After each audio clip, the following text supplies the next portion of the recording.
Le groupe Muaqada pour la promotion du savoir vous présente la leçon de la journée. Connaissez-vous Ayman?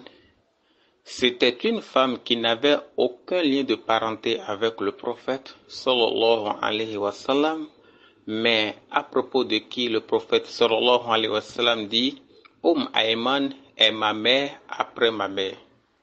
Elle était une Éthiopienne et était au service des parents du prophète sallallahu alayhi wa sallam. Remarquons que les Éthiopiens ont une grande histoire dans la vie du prophète sallallahu alayhi wa sallam. D'abord, Bilal radiyallahu anhu, qui était un Éthiopien et qui était le principal muezzin du prophète sallallahu alayhi wa sallam.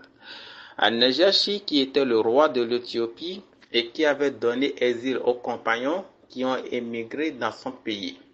Et encore, Ayman, qui avait été la nourrice du prophète sallallahu alayhi wa sallam.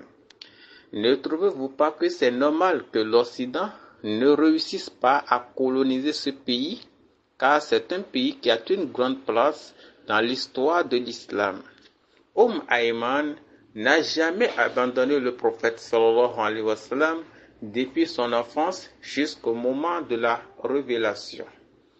Et quand le prophète sallallahu alayhi wa sallam commença par parler de l'islam, elle n'avait aucun gêne à l'accepter.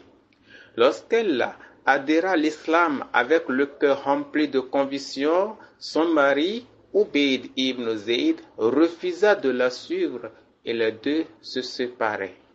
Elle épousa plus tard Zayd ibn al-Kharis, l'esclave affranchi du prophète sallallahu alayhi wa sallam. Elle était la seule femme à entretenir le prophète sallallahu alayhi wa sallam depuis son enfance jusqu'à ce qu'il soit grand. Elle effectua les deux émigrations, d'abord une première vers l'Éthiopie et la seconde vers Médine. Durant son émigration vers Médine, elle était en jeûne et souffrait d'une très grande soif. Elle regarda autour d'elle sans trouver ce qui l'aiderait à étancher sa soif. Ce fut ainsi qu'elle vit miraculeusement une autre contenant d'eau descendant du ciel. Cette autre était accrochée à des plumes blanches. Elle but de cette eau jusqu'à ne plus sentir la soif. Cette eau qu'elle but lui est parvenue du paradis. Elle dit plus tard: depuis ce temps que j'ai bu cette eau, je n'ai plus jamais senti de soif dans ma vie. J'arrive à jeûner, même dans les moments les plus caniculaires, sans me plaindre de la soif. Le prophète sallallahu alayhi wa sallam aimait bien s'amuser avec elle. Elle aussi aimait bien le taquiner. La vie devint insupportable à Ayman radiyallahu anha à la disparition du prophète sallallahu alayhi wa sallam. Elle ne vécut que 5 mois après le prophète sallallahu alayhi wa sallam, 5 mois durant lesquels elle était malade de chagrin, de tristesse et de remords. La mort du prophète sallallahu alayhi wa sallam a beaucoup pesé sur elle.